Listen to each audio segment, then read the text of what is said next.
Muy buenos días nuevamente a todos los que nos acompañan hoy en el segundo día del 28º Congreso Nacional Lechero. Vamos a continuar con la agenda. La siguiente conferencista es la ingeniera química. Ella es ingeniera química de la Universidad Nacional del Litoral Santa Fe, Argentina, actualmente especializada en optimización del rendimiento y gestión de solución de problemas en quesería. Ha tenido participación en seminarios y congresos nacionales e internacionales sobre cultivos de quesos, lácteos, microbiología de quesos, defectos y calidad de quesos. También es experta en elaboración de quesos, optimización del rendimiento quesero, así como una especialidad en quesos duros con cultivos directos. Vamos a iniciar la charla, le damos una cordial bienvenida a la ingeniera Viviana Bruno y los dejamos con esta charla. Bienvenida. Hola, gracias. Bueno, buenos días. ¿Me escuchan? Está bien. Bueno, primero le quiero agradecer a los organizadores por haberme invitado. Ok, gracias. Por haberme invitado para dar esta presentación, que es un tema que verdaderamente me genera mucha pasión. Y además felicitarlos por el evento, he estado recorriéndolo y la verdad muy interesante, es la primera vez que participo de este evento. Bueno, muy bien, el tema que me dieron, que me solicitaron en esta oportunidad es conversar un poquito sobre defectos de quesos. Y bueno, como es un tema tan amplio, tuve que tomar la decisión sobre qué tipos de queso, porque dependiendo del tipo de queso el abordaje es distinto. Entonces, en esta oportunidad, sabiendo que estaba aquí con ustedes hoy, preferí profundizar el tema sobre defectos en quesos frescos.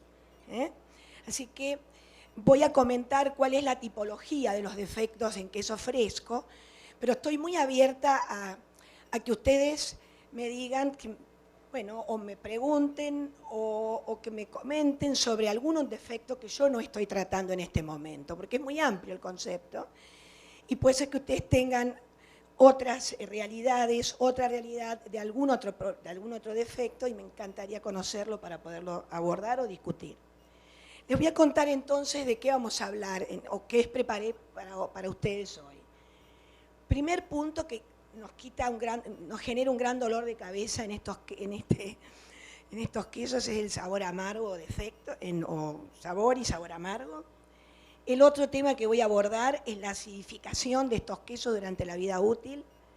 El siguiente, el desuerado de estos quesos durante la vida útil.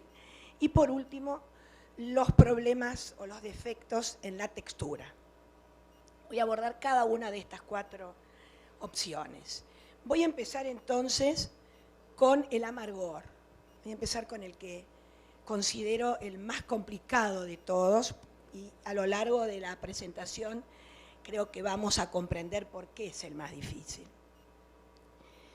Bueno, primero y principal, lo que quiero contarles de cuál es el origen del amargor en todos los quesos, no solamente en el queso fresco. Pero el origen del amargor se debe a la formación de péptidos amargos que se producen en el queso como consecuencia de la hidrólisis de la caseína. La caseína es una molécula bastante grande y las enzimas, las proteasas y peptidasas, la cortan, la hidrolizan en moléculas más pequeñas. El producto de esa hidrólisis son péptidos, ¿no? Polipéptidos, péptidos. El problema es que estos péptidos, muchos de estos péptidos, dan sabores amargos. Y otra característica que tienen estos péptidos es que son hidrofóbicos, o sea, que son solubles en la fase grasa. En el agua, nada, pero en la fase grasa se solubilizan. Quiere decir que cuanto más grasa tiene el queso, están más diluidos estos péptidos amargos. Entonces voy a tener menos percepción de los sabores amargos. Cuanto menos grasa tiene el queso, está como más concentrada la cantidad de estos péptidos y entonces en los quesos con menor contenido de grasa en general, la aparición de los sabores amargos o es más acentuada o lo percibimos antes en la vida útil. Por ese motivo, por la característica química de estos péptidos. ¿Quiénes son los originarios de estos péptidos? Proteasas, en general proteasas. En el caso de la leche, las bacterias ciclotrofas, saben ustedes que son las bacterias que se multiplican en frío durante el almacenamiento de la leche y liberan al medio proteasas, enzimas termorresistentes que la pasteurización no las inactiva. Y las proteasas de estas enzimas son muy proteolíticas y generan péptidos amargos. Y también la plasmina, que forma parte también de los componentes naturales de la leche, cuando está en cantidad elevada también genera este tipo de componentes. Vamos a ver ahora con más detalles, porque me parece importante para poder abordar este tema, cómo es esta degradación de la caseína. Y toda esta línea que estoy marcando acá son todos los procesos de hidrólisis que se van dando durante la vida útil, durante la elaboración del queso y durante su vida útil.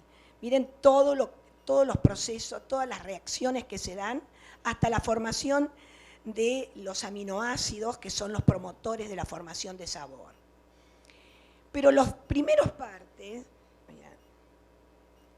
las primeras etapas del proceso de hidrólisis de la caseína da origen a péptidos grandes que son amargos. Pero si esa proteólisis avanza con proteasas que liberan en general las bacterias, esos péptidos grandes amargos se hidrolizan en péptidos, no amargos, perdón, se hidrolizan en péptidos más pequeños que son amargos. Pero después, la aparición de peptidasas originada por cultivos o bacterias lácticas hidrolizan esos péptidos amargos en pequeños péptidos que no son amargos, afortunadamente. Es decir, todos los quesos, no solamente los frescos, durante su vida tienen una etapa en donde son amargos. Todos los quesos sin excepción. Una etapa en donde son amargos.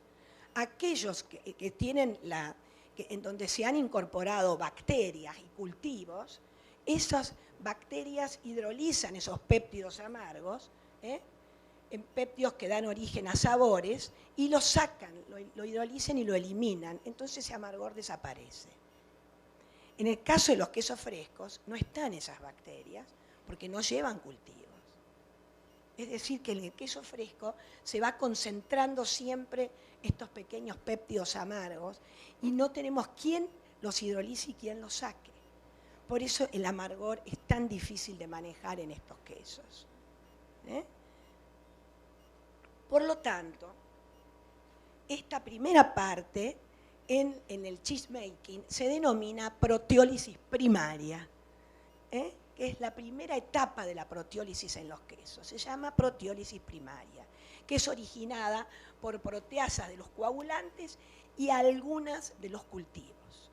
Pero básicamente los coagulantes y algunas bacterias o cultivos son las que originan esta primera etapa, esta proteólisis que se llama proteólisis primaria. Y la proteólisis siguiente, que yo no he marcado acá en rojo, sino esta que estoy señalando con el puntero, se llama proteólisis secundaria. Entonces, como ustedes pueden ver, el amargor es un balance entre la proteólisis primaria y la secundaria. Cuanto mayor proteólisis secundaria tengo, menor posibilidad tengo de encontrar amargor. Porque la proteólisis secundaria, que sería esta, es la que me va a ir hidrolizando esos péptidos amargos.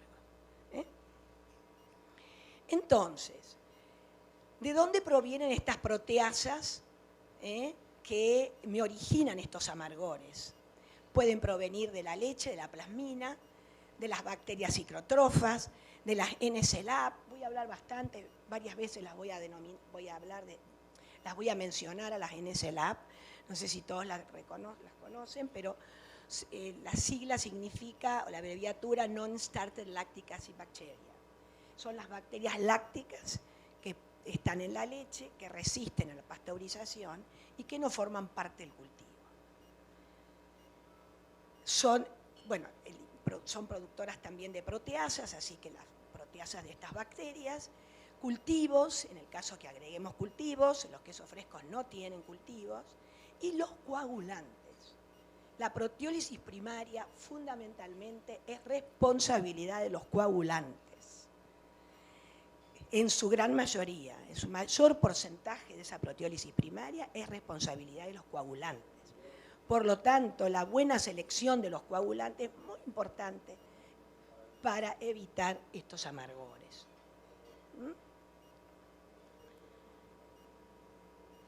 Bueno, esto es otra vez, pero expresado de otra manera, cómo se va acumulando el amargor en los quesos. Es exactamente el mismo slide anterior, solamente que lo voy a volver a explicar porque es muy importante, expresado de otra manera. La hidrólisis de la caseína da origen a péptidos amargos. Esta hidrólisis es originada por enzimas proteasas. Estos péptidos amargos dan sabores amargos en los quesos y ese amargor va a depender de la velocidad con que se forman estos péptidos.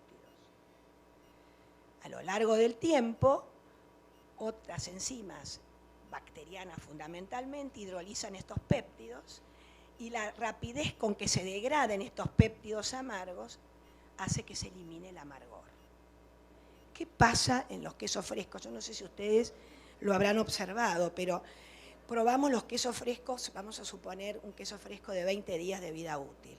Pongo un ejemplo. Lo vamos probando y en el día 18 está perfecto, 17 está perfecto, 18 está perfecto, 19 bien, 20. De un día para otro está muy amargo. Tiene esa característica. De un día para otro cambia considerablemente el sabor en el queso. ¿Y por qué es que sucede eso tan velozmente? Porque se están acumulando estos péptidos y no hay nadie que los esté eliminando.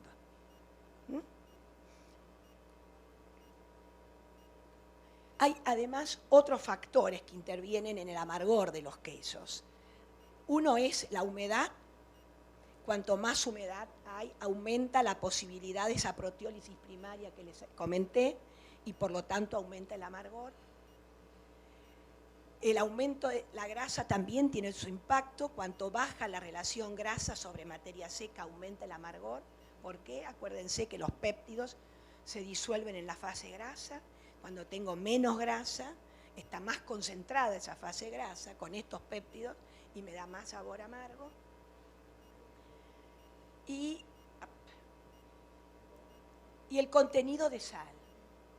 El contenido de sal también tiene un efecto indirecto en la proteólisis.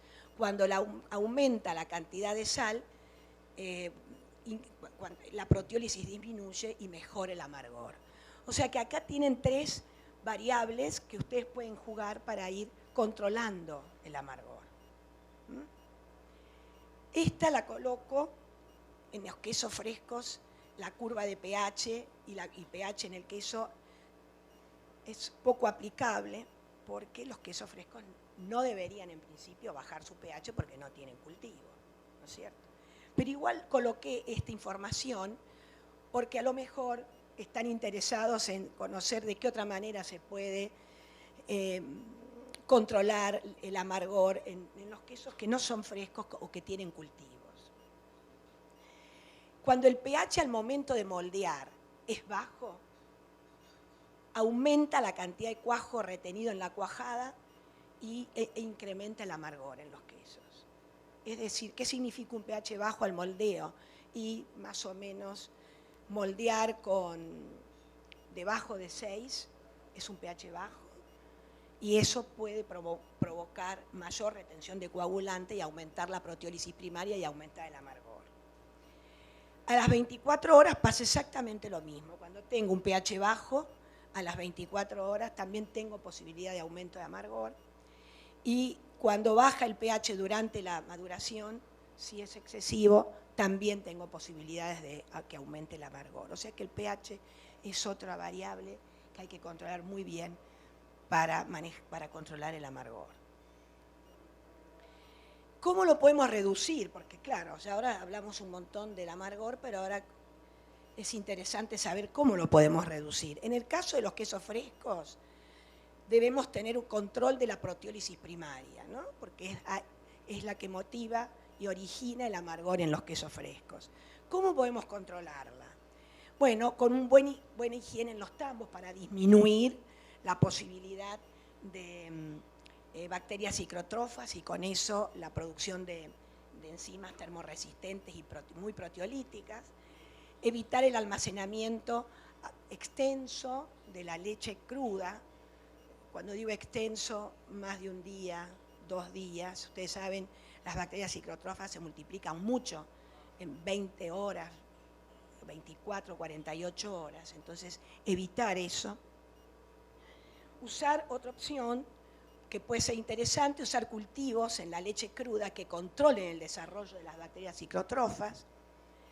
Evitar tiempos y temperaturas excesivas de pasteurización.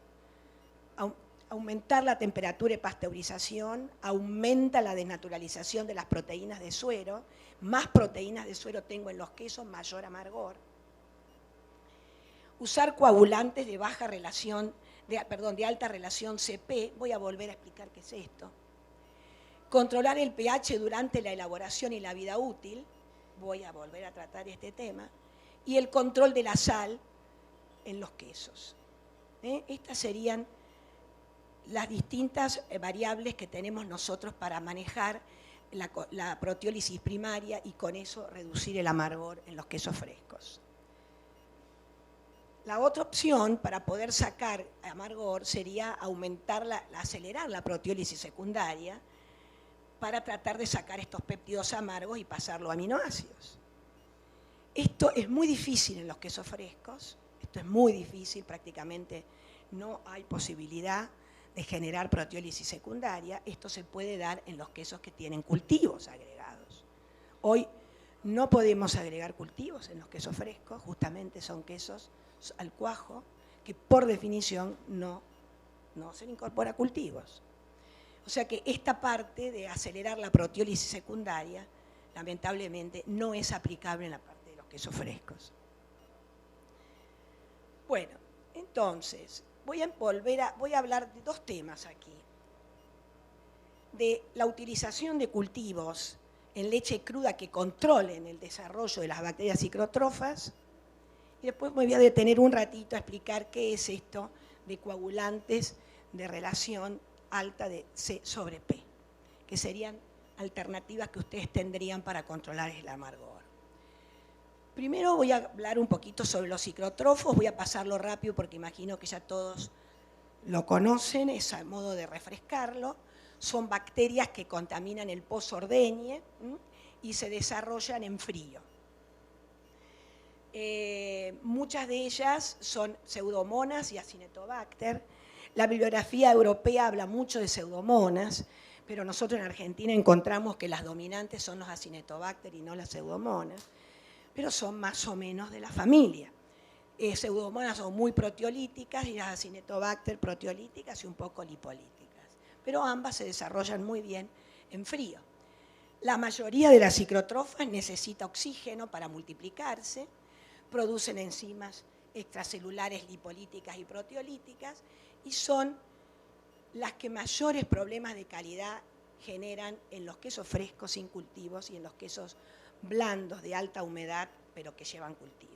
En estos 2 quesos son los principales problemas de orígenes de defectos, sabor y modificaciones de pH. Lo más efectivo es evitar un estricto control de higiene en el ordeñe y en la elaboración de los quesos. Ahora les voy a contar sobre un trabajo que hicimos en Argentina con estas bacterias ciclotrofas. Hemos trabajado bastante, hemos hecho un mapeo microbiano de aproximadamente el equivalente a aproximadamente a 10 millones de litros de leche, tomando muestras de silos, obviamente, y hemos estudiado qué pasaba con las ciclotrofas a medida que se modificaba la temperatura. Esto lo hicimos aproximadamente en 10 plantas queseras en Argentina. ¿Y qué observamos? En el eje de la CI está el logaritmo del recuento de ciclotrofos. ¿Qué quiere decir?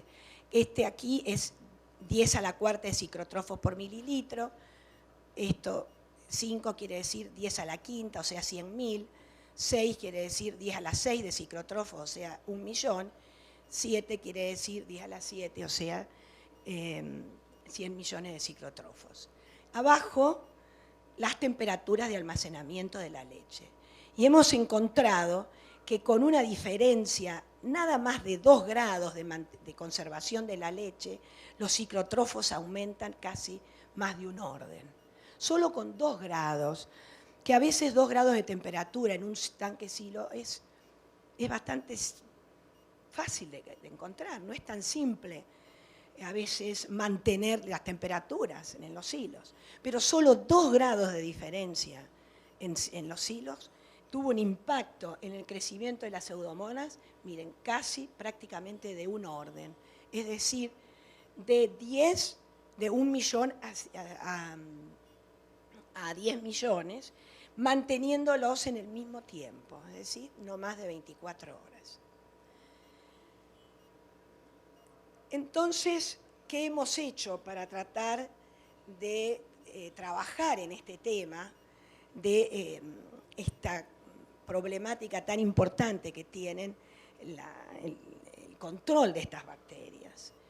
Y lo que hemos hecho, hemos desarrollado una bacteria, en realidad es un cultivo, que la bacteria ya estaba, que tiene la particularidad de reducir el oxígeno de la leche.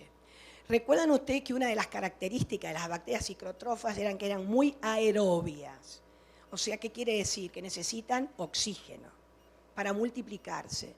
Lo que hicimos, este cultivo lo que hace es sacarle el oxígeno a la leche y generar anaerobiosis. Eso es lo que hace este cultivo. Bueno, esta es una medición del oxígeno transcurrida las 24 horas a 8 grados. Y ustedes saben que el oxígeno disuelto, podemos medir el oxígeno disuelto en leche con un electrodo o también se puede medir con un electrodo de potencial redox. Es otra manera indirecta de medir el oxígeno en la leche. Y lo hemos hecho por los 2 métodos y hemos encontrado, al transcurrido las 24 horas luego de agregar el cultivo, verdaderamente que hay un consumo prácticamente total del oxígeno y una importante reducción y una bastante reducción del potencial redox.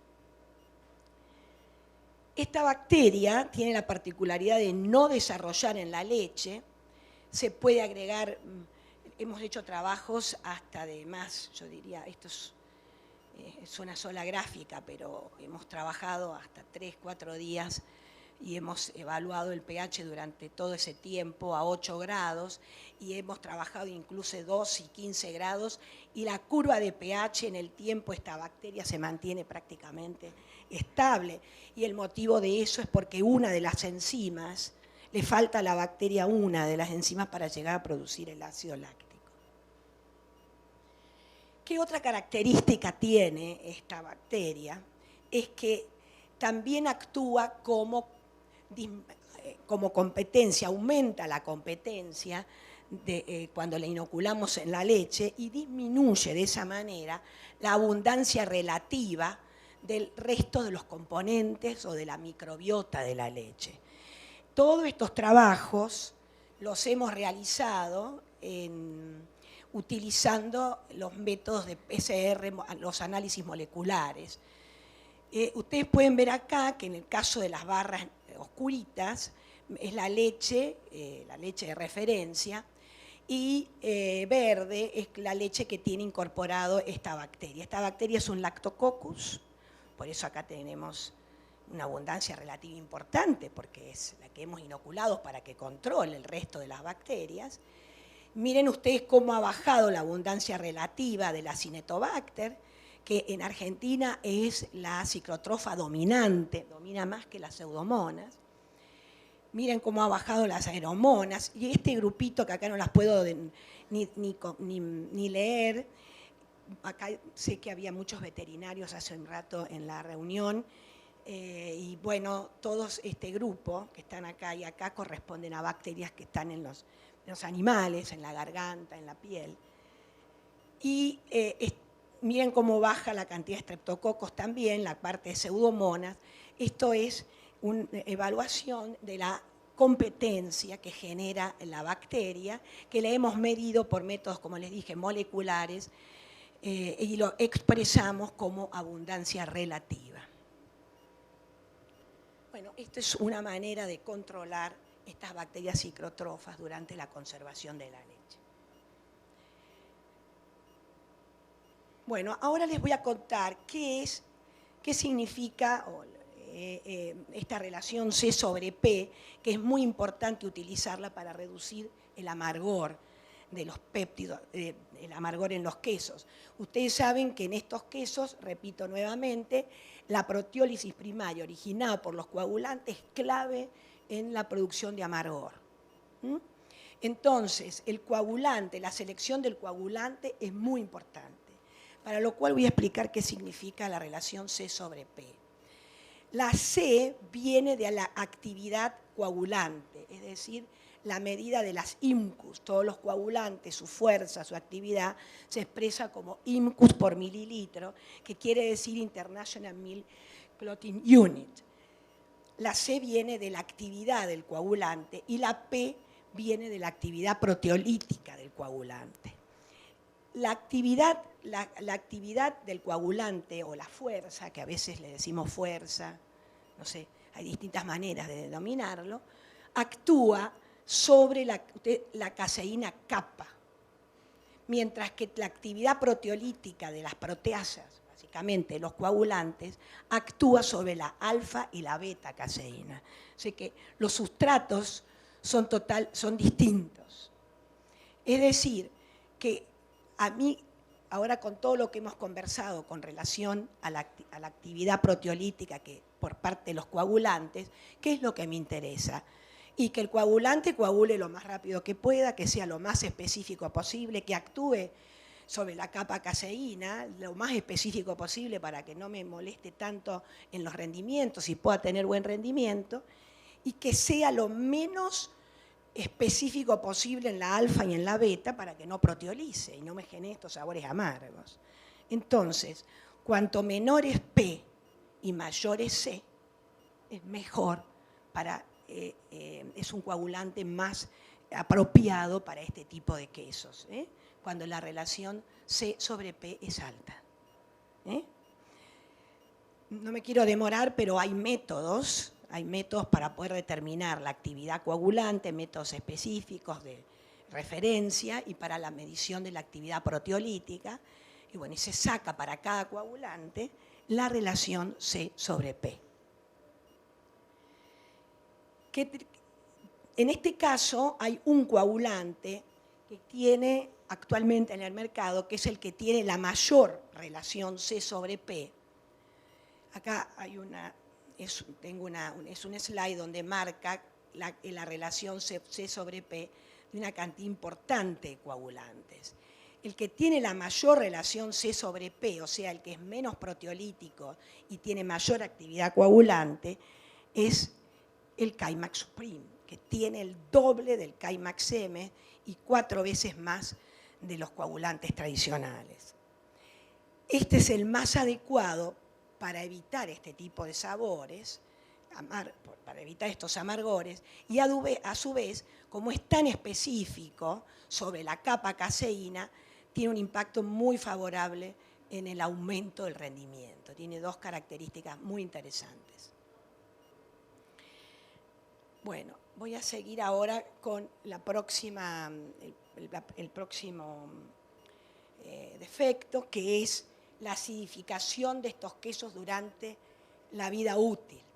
Poder controlar la acidificación de los quesos durante la vida útil significa poder controlar las NSLAP, poder controlar estas bacterias lácticas que, digamos, sobreviven la pasteurización, porque son las que van a desarrollar en el queso y van a acidificarlo. ¿Qué son estas NSLAP? ¿Cómo están formadas? Son en general un grupo de bacterias mesófilas, lácticas, lactobacilos fundamentalmente, hay enterococos, pediococcus y leuconostoc. Todos están presentes en la leche y se van contaminando las herramientas de trabajo, los utensilios de la planta con ellas, así que a veces podemos ir contaminando a lo largo del día.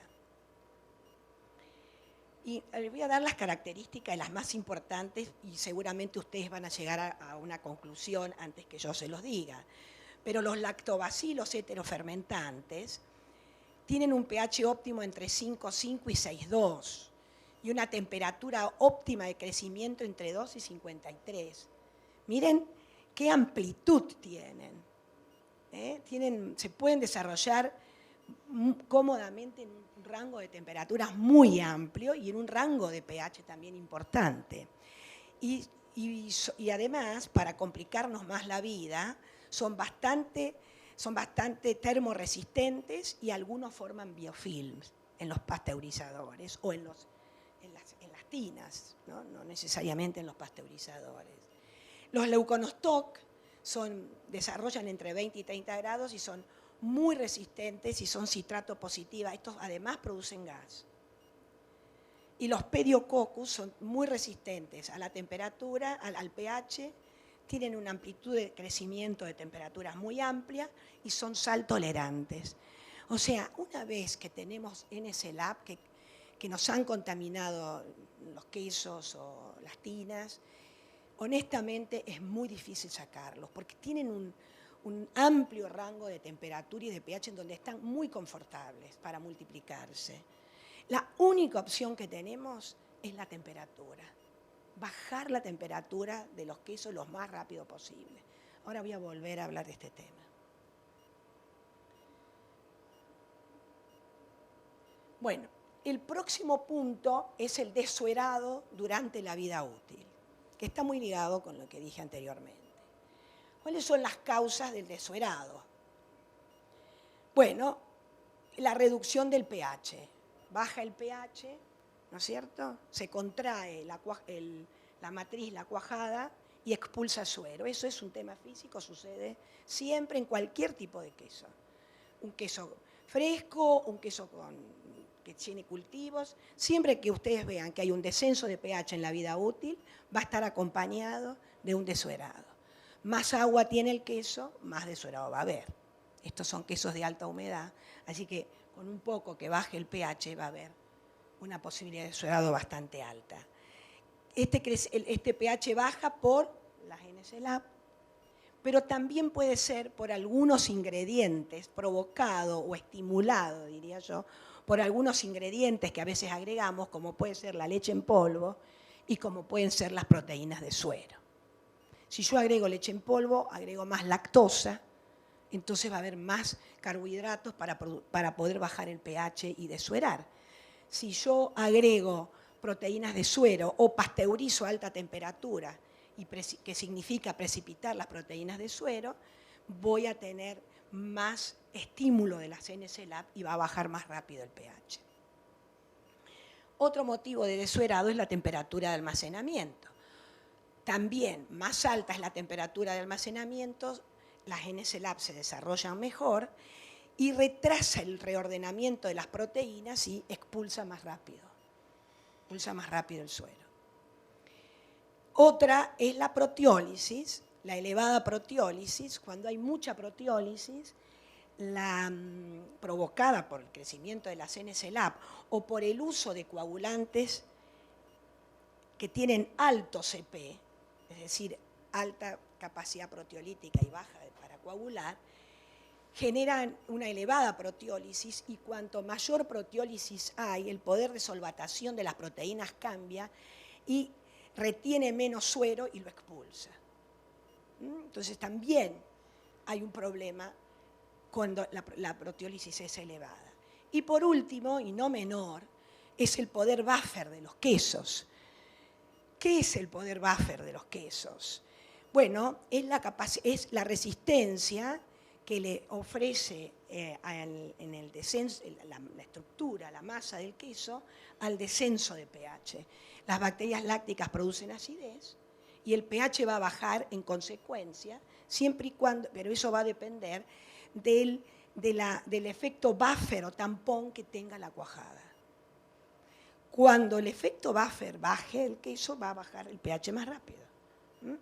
Entonces es muy importante tener en claro cómo se promueve este descenso del efecto buffer de los quesos. Se promueve por humedad alta, por el uso de proteínas de suero y por un pH bajo en la coagulación. Cuando digo bajo, 6,3 para abajo, 6,4, 6,3 para abajo. Promueve la solubilización de los grupos fosfatos de la caseína y disminuye el efecto buffer. Me voy a detener un poquitito en el tema de las NSLAP. Vieron que el desuerado, de los 4 puntos, hay 3 que son responsabilidad de estas famosas NSLAP, que nos genera un gran dolor de cabeza. Me voy a detener un chiquito más en esto. Estas gráficas que ustedes ven acá es la capacidad que tienen la de arriba son bacterias termófilas y en el eje de las Y es el pH y en el eje de las X la temperatura. Y este es el pH en leche de una bacteria termófila después de estar 5 horas a la temperatura que figura acá. Ustedes ven que hay una zona de picos acá en donde el pH baja más en las bacterias termófilas. Y ¿cuál es la primera conclusión que sacamos? Y que hay una zona diría yo, de temperatura óptima muy estrecha con las bacterias termófilas. Es decir, que si yo salgo de esta temperatura de 40 más menos 5 grados, ellas yo diría, se multiplican con mucha dificultad. Son muy sensibles a la temperatura de incubación. Termófilas, digo, Streptococcus thermophilus, me refiero a Lactobacillus bulgaricus, helvéticos. Ellas son muy sensibles a la temperatura de incubación. Pero miren lo que pasa con las mesófilas en general. Las bacterias mesófilas, miren qué diferencia esta curva respecto de esta. ¿Qué significa? Que tienen un rango de temperatura óptima mucho mayor que las termófilas. Y fíjense cuál es ese rango. Está entre 40 y 20. Óptimo. Óptimo. Quiere decir que debajo de 20 se multiplican un poco más lento que de 20 a 40, pero se siguen multiplicando. ¿Por qué hago hincapié en esto? Porque de la única manera que no se multiplican las NSLAP es cuando la temperatura del queso llegó a 10. Eso lo hemos comprobado bastante. Quiere decir que la única defensa que ustedes tienen, lamentablemente, con las NSLAP es enfriar rápido y tener procesos, digamos, de elaboración lo más corto posible. Eso es, yo diría, la defensa que tenemos contra estas bacterias. Es decir, llegar lo más rápido que podamos debajo de 10. Con esto quiero decir que en el caso de los quesos frescos es importante que el proceso sea corto, que sea rápido en la tina, que lo moldeen rápidamente y rápidamente a la cámara. No dejar los moldes con los quesos y al rato ir a buscarlo a las 2 o 3 horas, después ponerlo en las cámaras. Acorten todo lo que puedan, esa es mi sugerencia, todo lo que puedan el proceso y manden enseguida todo lo que se pueda a las cámaras. A veces, si es con el molde, porque no tienen otra opción, ya ayuda muchísimo. Hay empresas muy grandes que producen este tipo de quesos que a la salida del molde, lo desmoldan y pasa por un túnel de enfriamiento que cuando sale en el otro extremo ya está en 10. Uno por uno, no un grupo, un paquete, un pallet. Eso es un ejemplo para que ustedes vean todo lo que pueden hacer para hacerle la vida imposible a estas bacterias. Bueno, ahora voy a hablar del último de los defectos de estos quesos, que es el de la textura. Los defectos de textura de los quesos, la composición del queso tiene un impacto muy grande en el defecto de textura. No es solamente un tema microbiológico los defectos de textura, la composición también tiene su impacto. Y en este caso, he tratado con la ayuda de mi colega, de Mariela, he elegido 2 descriptores de la textura de los quesos frescos de aquí, de Costa Rica. Después ustedes me pueden ayudar y podemos poner otros, analizar otros descriptores. Pero analicé la firmeza y corchosidad, que sería cuando lo probamos, y ese crunch que hace cuando lo masticamos, que sé que es un descriptor importante para estos quesos. Nosotros le decimos friabilidad en Argentina. Cuando Mariela lo vio me dijo, no, eso no lo usamos, esa palabra no la usamos para nada. Así que bueno, puse corchosidad. Y aquí es esta flechita indica cómo hago para aumentar la firmeza de estos quesos, cómo impactan estas variables, con la firmeza. Y cómo impactan estas variables con la corchosidad, ¿no? Desde impacto menor a un impacto mayor. Con respecto a la firmeza, a medida que aumenta la proteína, la firmeza aumenta, el contenido de agua o humedad, la firmeza baja, el aumento de la cantidad de sal, la firmeza aumenta, el aumento de pH, mantener el pH lo más alto posible en estos quesos, aumenta la firmeza, y la cantidad de grasa en los quesos baja la firmeza. Tengo que tratar de mantener la grasa en un valor no muy alto. Y la corchosidad, con el pH es uno de los más, de las variables, de los parámetros más importantes para que se mantenga ese crunch, como le decimos. ¿Por qué? Porque cuando el pH baja, sale de la micela de caseína el calcio, se va, y el calcio es el que le da esa característica corchosa. El calcio en los quesos, yo siempre digo, es como el cemento en la pared. Una pared que no deficitaria en cemento dura muy poco, está media blanda. Es lo mismo en los quesos el calcio. ¿Y cómo se va el pH? Cuando baja, el calcio se va. Entonces, más alto el pH, mejor. Menos agua, más corchoso. Más proteína, más corchoso. Menos grasa, más corchoso. Más cloruro, más sal, más corchoso. Estas son las variables, podemos analizar otras, se me ocurrieron que eran las más importantes. Ahora vamos a la producción de gas. O sea, ¿cuáles son los problemas de textura? Los que vimos, los descriptores, y ahora vamos a estudiar la producción de gas. Si la producción de gas se dio en los moldes, que el queso está hinchado y deformado, la mayor probabilidad es que sean coliformes. Si es al momento del desmolde, es decir, pasado un tiempo, 1, 2 o 3 horas, lo desmoldan, o al otro día, si lo desmoldan al otro día, y el queso no está deformado, pero tiene aberturas, son todos ojos mecánicos, son todos problemas del moldeo, del proceso. No es microbiológico. Si el queso está hinchado y suena quiere decir, cuando lo golpeamos al queso, no sé si uno siente que está como hueco, eso es decir, que suena. Si el queso está hinchado y suena, son coliformes. Si el queso está hinchado pero no suena, si le golpeamos y parecería que está bien, son bacterias heterofermentativas. ¿Por qué no suena acá y suena con los coliformes? Y porque los coliformes producen mucho más abertura, mucho más gas que las heterofermentativas, por eso suena más. Y si el queso lo ponemos en la salmuera y flota, es porque hay muchos coliformes. Es una medida, y si el queso no flota, pero hay gas, son heterofermentantes. Y si luego del salado, bueno, el análisis es el mismo.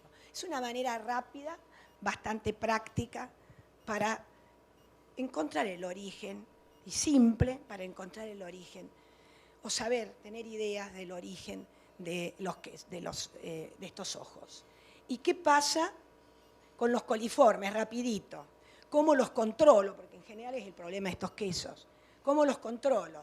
Son sensibles, tenemos suerte que son sensibles a la temperatura y a los agentes químicos, no como las NSLab que estaban felices y contentas en cualquier temperatura, pH, no, son sensibles a la temperatura y a los agentes químicos. O sea que una buena sanitización y limpieza ayuda muchísimo al control de los coliformes. Son muy sensibles a la acidez y a la concentración de sal. En el caso de los quesos frescos, la acidez no la pueden manejar porque son quesos neutros, pero sí la concentración de sal. Y otro dato importante es que cuando hacemos coliformes en los quesos, para estar seguro que la pasteurización fue correcta, el valor nos tiene que dar menor a 0,3 gramos por litro. Lo ideal es hacer coliformes por litro y no en una placa, para quesos. Lo que pasa es que no es muy cómodo, pero bueno, eso habla de la sensibilidad que tiene, de cómo ellos son capaces de multiplicarse durante el proceso. Y rapidito, porque ya me dijeron que tengo que terminar, tengo un cartel de fin grande así. Este es mi último slide y es la producción de gas tardía. La otra producción era de gas en el momento en que estoy produciendo el queso. Esta es una producción tardía, cosa que me parece que es poco frecuente muy probablemente en estos quesos porque tienen una vida muy corta, ¿no? Es de 20 días, 30, pero igual lo menciono por si hay algún interés. Durante el salado puede haber algo de producción de gas, generalmente son bacterias lácticas heterofermentativas, y durante los primeros días de la maduración, si el queso ya después de salado se deforma, generalmente son bacterias heterofermentativas otra vez. ¿Qué tenemos que hacer? Calidad de materia prima, monitorear la higiene, reducir el tiempo de proceso, eso, estén muy atentos, eso es muy importante para este tipo de quesos, tienen que ser quesos que se hagan rápido, que se terminen de moldear y que se enfríen rápidamente, reducir ese tiempo y un enfriamiento rápido debajo de 10, llegar a 10 grados, debajo de 10. Bueno, esto es lo que preparé para ustedes hoy. Me estaba olvidando. Muchas veces me preguntan qué pasa con las levaduras. Ustedes vieron que no hablé mucho de las levaduras. ¿Por qué no hablé mucho de las levaduras? Hay solo una levadura o un grupo, una especie que es lactosa positiva, que son las Cluiberomyces. Puede ser que haya Cluiberomyces, no estoy diciendo que no, pero no tenemos una gama importante de levaduras lactosa positiva. Y estos quesos básicamente tienen lactosa, porque no hay ninguna bacteria que la hidrolice, ya que no llevan cultivo. Por eso no hablé de levaduras, pero menciono de que es posible, pero digamos es una sola especie que es lactosa positiva, así que la probabilidad, entiendo, debe ser bastante baja. Bueno, esto es lo que preparé para ustedes. ¿Algún comentario? Todo me va a ayudar si hay algún defecto o algo distinto a lo que yo comenté. Es más que bienvenido, lo voy a recibir muy bien.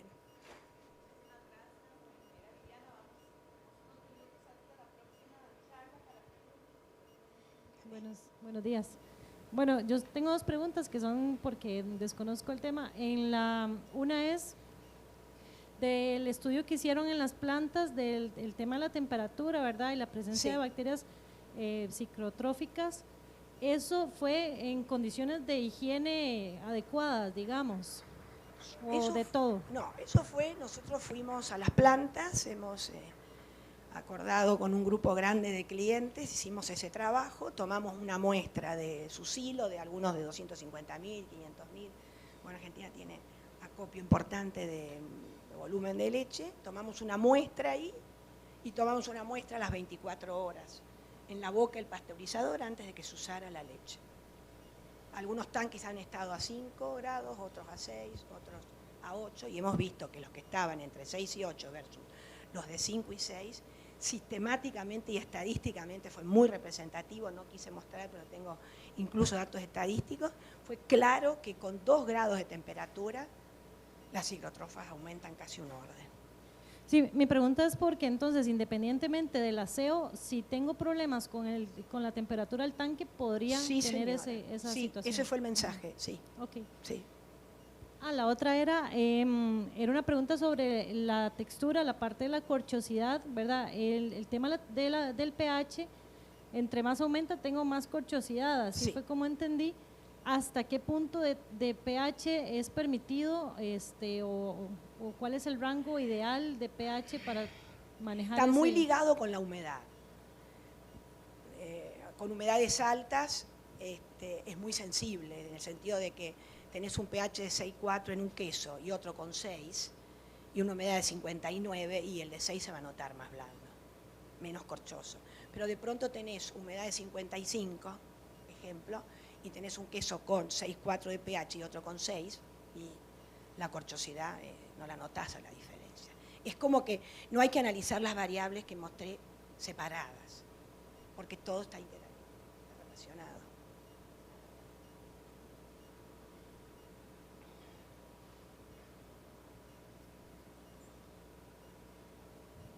Muchas gracias, Viviana, por su charla, muy interesante, llena de un montón de datos, creo que muy valiosos para la industria. Usted se enfocó en el tema de quesos frescos porque, bueno, acá en Costa Rica Sí. son los principales. Yo quería tal vez un comentario suyo sobre, bueno, el tema de hinchazón tardía, que es más común en quesos madurados. Sí. Tal vez algún comentario sobre, usted lo puso ahí en elementos sobre la calidad de la leche, por ejemplo, Sí. esporas y este tipo Sí. de cosas. Sí, la producción tardía, la producción de gas tardía es tardía porque las bacterias que producen gas en ese momento necesitan los lactatos. Si no, son incapaces de producir el gas. Y esos lactatos los producen las bacterias lácticas de los cultivos. Por eso es tardía, porque primero las bacterias lácticas producen los lactatos y luego estas otras bacterias metabolizan el lactato y producen gas. Esas bacterias en general son Clostridium, que es en las leches que hay productos alimentados los animales con ensilado, eso es muy frecuente, es un problema muy grande, incluso a veces hasta se bactofuga y aún bactofugando, no se elimina todo y está este problema. Puede ser Clostridium, puede ser propiónico, hay momentos del año que por algún motivo hay propiónico y también origina este hinchazón. Y esas son las bacterias, pero yo siempre digo que antes de ir a ver cuáles son las bacterias hay que ver qué tiene el queso. ¿El queso tuvo algún problema de humedad? ¿Está más alta? ¿Tiene más actividad acuosa? ¿Ha tenido un problema de pH? Porque a lo mejor fue un problema de la elaboración del queso o un problema de su composición que estimuló el desarrollo de estas bacterias.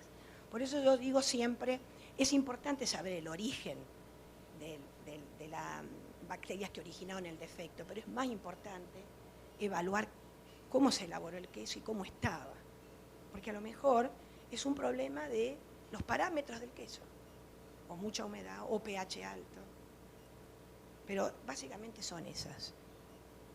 No toqué este tema con los quesos frescos justamente porque cada queso tiene es un mundo aparte en los defectos.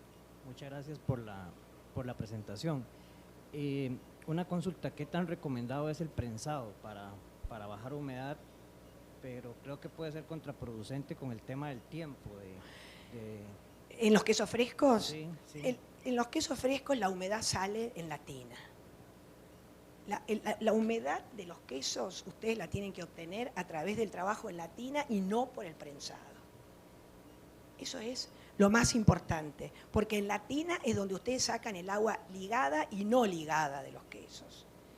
Y cuando el agua no ligada no sale en el prensado. Perdón, el agua libre es la que sale en el prensado y el agua que está ligada sale en la tina. Entonces, ustedes tienen que trabajar la tina para eliminar el agua y no buscarlo a través del prensado. Es mi consejo en los quesos frescos. Muchísimas gracias. Bueno, hay una pregunta más. Sí, solo una pregunta.